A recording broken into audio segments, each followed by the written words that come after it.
Bonjour à tous et à toutes, ici Nicolas de Montréal. Nous sommes dimanche le 29 octobre 2017. Aujourd'hui, c'est une journée tranquille où je m'occupe à travailler sur mes projets. Aujourd'hui, j'ai fait ma vidéo sur l'intelligence encore pour ma chaîne YouTube officielle. Donc, j'ai parlé de la culture générale. C'est quelque chose de très important dans ma vie, la culture générale, l'intelligence. Et je pense que ça transparaît dans mes vidéos. J'étais assez passionné. La journée d'hier s'est très bien passée. Je suis heureux. J'ai pas eu de problème, pas eu de douleur. J'ai pu manger des choses un peu plus complexes, sans problème. Et ça m'a pas donné de problème plus grave. Et c'est ça, je voulais faire le lien justement entre le jeûne à l'eau. Quand j'ai fait mon jeûne à l'eau, vous pouvez revenir dans mes vidéos sur ma chaîne officielle et voir les jeûnes à l'eau, et ça a été difficile. Traumatisant même. Je voulais pas c'est comme si je voulais pas revenir dans le monde. Le jeûne à l'eau est vraiment comme une abstraction du monde. Je m'étais pratiquement sorti du monde. Martha fait du Reiki. Et quand elle me faisait du Reiki, elle s'est rendue compte que tous mes chakras, jusqu'à ici, étaient arrêtés. Il n'y a plus rien qui fonctionnait d'ici à ici. Par contre, ici c'était activé. Donc, ça me démontre que l'aspect spirituel est extrêmement important. Et c'est comme si je m'étais retiré de mon corps pour laisser mon corps faire son travail, en fait, m'enlever du chemin, si on peut dire. Et parce que je trouve que souvent, on empêche notre corps de se guérir par les émotions. Donc, si on enlève les émotions, si on devient spirituel, eh bien, le corps a plus ou presque pas le corps a moins d'interférences. Les interférences, c'est ce qui empêche le corps de se guérir. Et c'est incroyable parce qu'avec le jeûne au jus, eh bien, ça se pose même pas comme problème. C'est sûr qu'il faut quand même faire attention parce que je pourrais pas manger un gros steak. De toute façon, je ne mangerais pas un gros steak, mais je veux dire, j'ai commencé à manger vendredi, j'ai commencé à manger, mais c'était vraiment sous forme liquide. Une petite sandwich en fin de journée, mais faite avec un pain déshydraté, une tortilla déshydratée, quelques légumes. Ça a bien passé. Hier, des choses un peu plus complexes. Et là, je sens pas que j'ai été extrait de la réalité.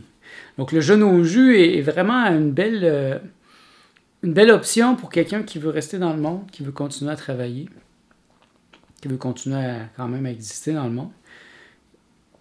Je peux pas faire tout ce que je veux dans ce temps-là. Par contre, je peux pas aller au resto et manger, mais en même temps, je peux aller au resto et prendre des jus, des cafés, des tisanes.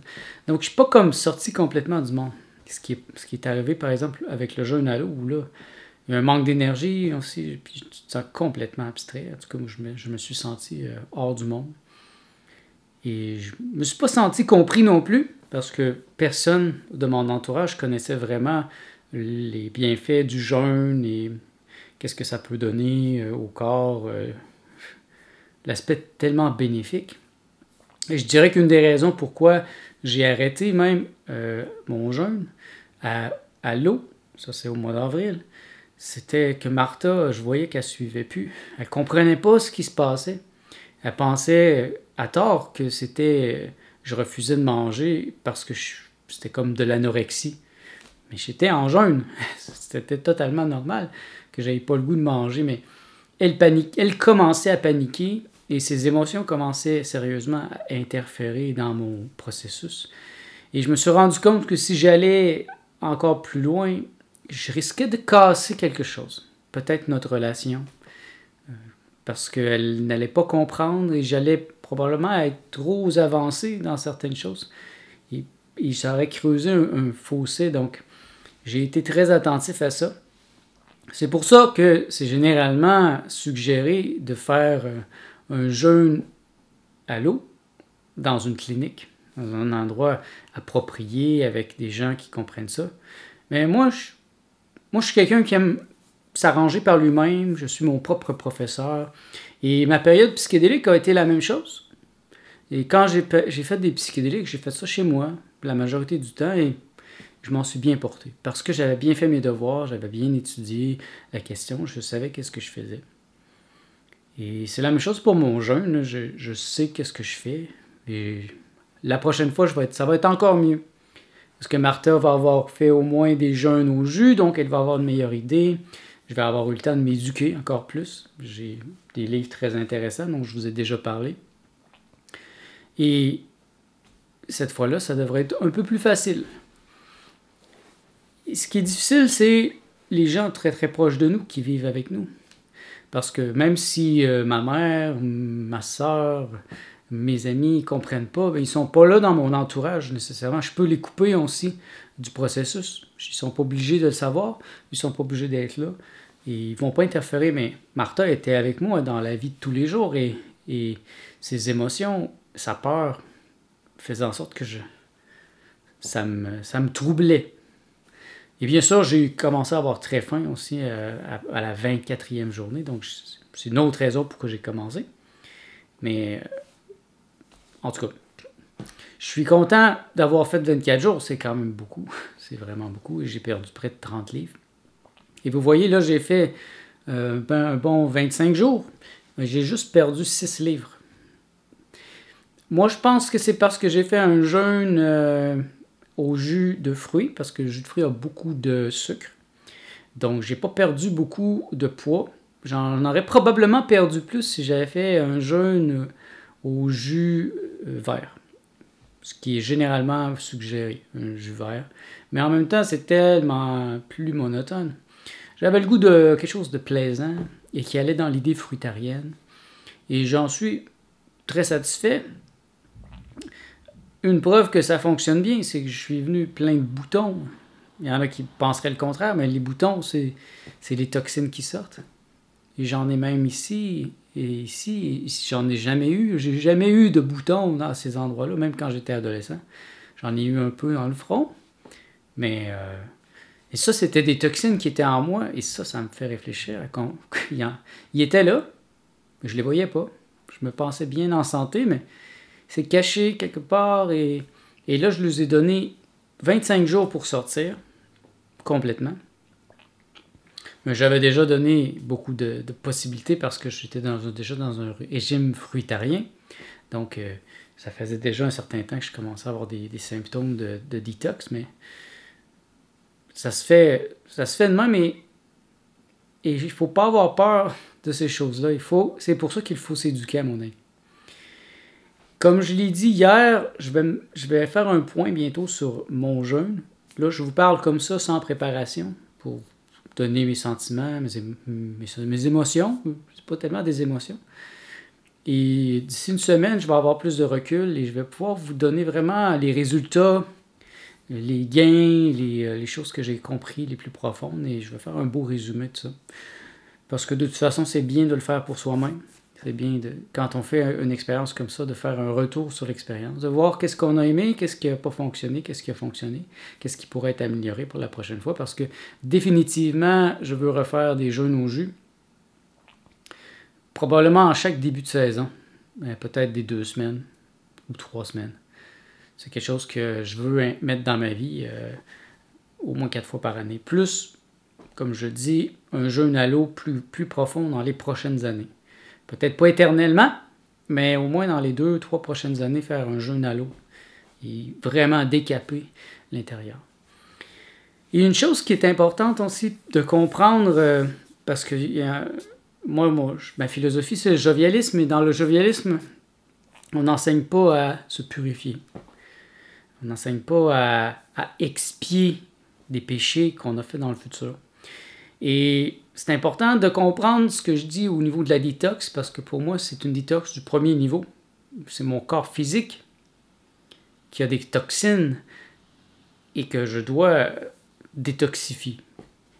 C'est pas la même chose que si je disais que je me sens impur dans le sens spirituel, où j'ai fait des péchés, où j'ai un karma que je dois brûler, des choses comme ça. Moi, je considère que j'ai pas de karma. j'ai pas rien à brûler, j'ai pas rien à expier, j'ai pas rien à me faire pardonner. Par contre, le monde dans lequel je vis, et moi, bien sûr, a fait en sorte que il y a des choses qui sont entrées dans mon corps depuis mon enfance qui doivent sortir. Donc, mon corps est plein de toxines, mais ça ne veut pas dire que dans ma pensée, il y a ces toxines-là. Donc, c'est comme si je dois synchroniser mon être avec ma personne. Et ça, je dois le faire d'une part parce que pour moi, c'est important de vivre longtemps et heureux et en santé. Certains, c'est pas important. Par exemple, Ramana Maharshi, un grand maître de la spiritualité hindoue, c'était pas très important pour lui. Probablement que s'il n'avait pas été nourri par ses disciples, il serait mort. Ses disciples l'ont retrouvé, je pense qu'il s'est éveillé vers 18-19 ans, très jeune. Il était allé se cacher dans le fond d'une cave en méditation. Et quand ils l'ont retrouvé, il était en très mauvais état. Il était mangé par les insectes et il ne mangeait pas. Et ils l'ont pris, ils ont reconnu que c'était un maître éveillé, ils l'ont pris et ils ont commencé à le nourrir, à le nettoyer, etc. Et tout au long de sa vie, ils se sont occupés de lui. Et il les en a redonné, il les a donné la sagesse de l'éveil. Mais pour lui, c'était pas important, il est mort d'un cancer aussi. Comme quoi même quelqu'un qui est éveillé, qui a atteint un état christique, peut mourir du cancer. S'il n'actualise pas son corps physique avec cet état christique, ou cet état bouddhique, ou le krishnaïque, l'état krishnaïque, je ne sais pas comment on peut dire ça, mais c'est un état réalisé. Donc, quand on est dans un état réalisé, christique, il y a beaucoup d'énergie qui passe. Et si notre corps ne vibre pas à la même vibration que l'état d'être, bien ça crée une dichotomie. Et puis avec le temps, ça va créer des maladies dans le corps, c'est évident. Plusieurs maîtres spirituels sont morts du cancer, des morts de maladies très humaines. Et c'est pas si important dans le fond parce qu'ils sont réalisés. Et leur but n'était pas nécessairement de rester sur la Terre très longtemps. C'était pas nécessairement des artistes qui avaient le goût de faire une œuvre comme moi. C'est en ce sens que moi, je veux actualiser mon corps physique pour qu'il soit à la bonne vibration pour être en harmonie avec ma vibration d'être, mon être. Et pour ça, moi, ma stratégie, c'est d'aller vers la nourriture crue, fruitarienne et à très très haute vibration. Donc, comme j'en ai déjà parlé, moi je vois une gradation. Je vois la nourriture normale de Monsieur Tout-le-Monde qui est vraiment dans le négatif. J'ai une nourriture assez neutre qui est végétarien, cuite. Et après ça, ça monte déjà dans la vibration, le végétalianisme. Et là, on fait un saut dans la vibration quand on tombe dans le crudivorisme. Et encore plus quand on monte dans le fruitarianisme ou le frugivorisme. Et là encore plus quand on est au niveau juste liquide, parce qu'on est dans l'essence des légumes, l'essence des fruits. Et le plus haut de cette pyramide, c'est le respirationnisme. En anglais, c'est le breatharianism. Donc c'est quelqu'un qui se nourrit du souffle, du prana. Et il y a divers degrés. Là. Il y a des gens qui se disent respirationnistes, mais qui vont quand même manger un peu, mais très très peu. Ils vont beaucoup méditer, ils vont aller chercher l'énergie ailleurs. Donc, moi j'aimerais amener mon corps physique à une vibration qui respecte aussi l'état d'être dans lequel je suis présentement, qui est un état christique. C'est l'état du Christ, c'est l'état christique que le Christ a enseigné en fait. Parce que Jésus n'a pas enseigné à être un chrétien, il a enseigné à être un Christ. Et c'est pour ça que je veux répéter le plus souvent possible qu'il y a trop de chrétiens, pas assez de Christ. Il y a trop de bouddhistes, pas assez de Bouddha. Faites-vous Bouddha, faites-vous Christ. Et quand vous faites ça, bien aussi, vous devez changer votre vie. Je dis vous devez, vous n'êtes pas obligé. Vous n'êtes pas obligé et c'est ça la beauté de la chose. Vous pouvez le faire si vous voulez que votre corps suive cette harmonie. Et si vous ne le faites pas, de toute façon, vous êtes rendu, c'est pas important. Vous êtes déjà dans l'éternité. j'ai fait plusieurs fois mention de la mafia médicale dans les dernières semaines. C'est un sujet qui revient beaucoup dans ma pensée. Et à ce sujet, j'aimerais vous suggérer un livre très actuel de Ghislaine Lanctot, qui s'appelle justement La mafia médicale. C'est un livre vraiment intéressant. Et cette femme, elle était médecin. Elle a été médecin très longtemps. Elle était médecin au Québec, aux États-Unis et en Europe. Donc, elle a vu les 3 systèmes. Et dans ce livre, elle parle de la mafia médicale. Elle s'est fait taper dessus quand elle a publié son livre. Elle a été en prison. Et elle a vécu ça très difficilement. Mais je pense que c'est une femme réalisée, une femme très intelligente. Et maintenant, elle vit hors du système. Elle n'utilise pas l'argent, elle n'utilise pas les cartes de crédit, elle n'a pas de compte de banque, elle n'a pas d'assurance maladie. Elle est libre. Et elle a des vidéos sur YouTube. Moi, je vous suggère d'aller voir ça. C'est une femme très inspirante, très décidée. Elle est très, très proche de ma pensée dans sa manière d'exposer cette idée de la mafia médicale. Et donc, dans ce livre-là, elle donne en détail ce dont j'ai parlé beaucoup dans les dernières semaines, à quel point le système est corrompu et que les médecins ne cherchent pas vraiment à aller à la cause du problème. Ils vont simplement toucher à l'effet, ils vont enlever l'effet, mais sans aller plus loin. Et dans ma courte vie, je ne suis pas allé très souvent à l'hôpital, mais les fois que j'y suis allé, j'ai pu le voir que c'est vrai et je me suis senti comme un morceau de viande qui n'avait aucune importance. Et ils nous font attendre. Il n'y a rien de plus insultant que d'avoir à attendre une journée complète pour rencontrer un médecin pendant 15 minutes qui nous passe comme ça sans même vraiment se poser les questions. Ça, je trouve ça ridicule. Et au lieu de faire l'enfant, au lieu d'être comme un enfant, moi, je suggère qu'on devienne des adultes, qu'on reprenne le contrôle de notre santé, premièrement, qu'on ne tombe pas malade. Et elle va donner beaucoup de trucs dans ce livre-là, dans la mafia médicale. C'est des trucs qui font du sens et qui vont dans le sens de l'hygiénisme dont j'ai parlé aussi, de Herbert Shelton, du mouvement aussi de reprendre aussi le contrôle de son alimentation, de voir que tout ça est lié ensemble. L'alimentation, la maladie, les gouvernements, le système de maladie, parce que on ne peut même pas appeler ça un système de santé, c'est un système de maladie qui fait en sorte qu'on devient malade.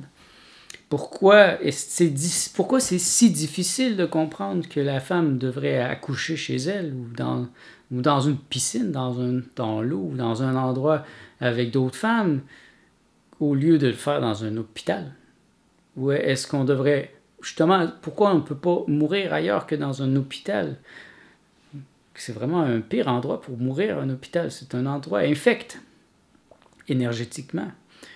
Et il y a tellement de choses à réviser que ça peut être décourageant, franchement. Mais si on le fait un petit peu à la fois, un pas à la fois, et qu'on peut mettre un changement un peu à chaque jour dans sa vie, je pense que c'est possible. Moi, je vois que c'est possible. Il y a des choses qui changent profondément en moi depuis plusieurs années. Et peu à peu, j'inspire des gens autour de moi à le faire. Et peut-être un jour, ça sera un mouvement beaucoup plus vaste. Je le souhaite, parce que ça fait du sens. Et je ne suis pas le seul à parler comme ça. Je ne suis pas le seul à dire ce genre de choses-là. Et il me semble que c'est le temps d'écouter ceux qui ont quelque chose à dire vraiment, au lieu d'aller se mettre à genoux devant les docteurs qui n'ont rien à foutre de nous. Comprenez-moi bien, j'irais à l'hôpital, par exemple, si je me faisais frapper, ou si j'avais un accident très grave, ou si j'avais besoin de me faire replacer quelque chose rapidement, eh bien, c'est sûr que j'irais à l'hôpital parce que ils sont bons dans ça.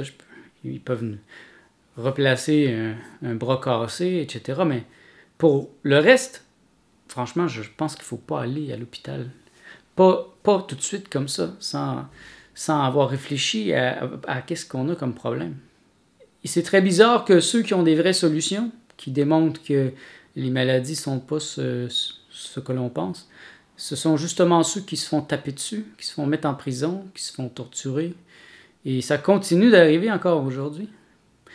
C'est vraiment incroyable. Anyway. C'était donc ma réflexion aujourd'hui. Vous voyez qu'il y a comme une logique dans mes réflexions. C'est toujours un peu à chaque jour quelque chose de similaire, mais en même temps qui se développe. Donc, c'est pour ça qu'on peut dire développer sa pensée. Et là, vous êtes en train de voir ma pensée qui se développe en temps réel directement sur YouTube. Et vous pouvez y contribuer. C'est ça qui est génial, c'est que en réfléchissant tout haut avec vous, vous pouvez intervenir et m'aider. Jusqu'à maintenant, plusieurs d'entre vous m'avaient inspiré justement à faire des changements. Et vous le savez, ceux qui ont provoqué des changements chez moi, vous le voyez. Et je suis très réceptif à vos idées, autant que vous pouvez l'être aux miennes. Et je pense que c'est comme ça qu'on peut s'améliorer, c'est comme ça qu'on peut vivre en communauté, c'est en partageant nos idées. Les idées, c'est ce qu'il y a de plus élevé, en tout cas dans ma pensée à moi. Les idées, c'est ce dont parlait Platon. Les idées, c'est ce qu'il y a de plus vrai. Et le monde ici est comme une pâle réflexion du monde des idées. Donc si on focus sur les idées, on est dans la vérité. Focussez sur les idées, mes amis, et vous serez dans la vérité. Et n'hésitez pas à les partager avec moi, vos idées, ça m'intéresse. Plus elles seront intelligentes, plus elles seront sages, plus je vais les apprécier. Donc merci d'être à l'écoute, on se revoit demain. Passez une belle journée.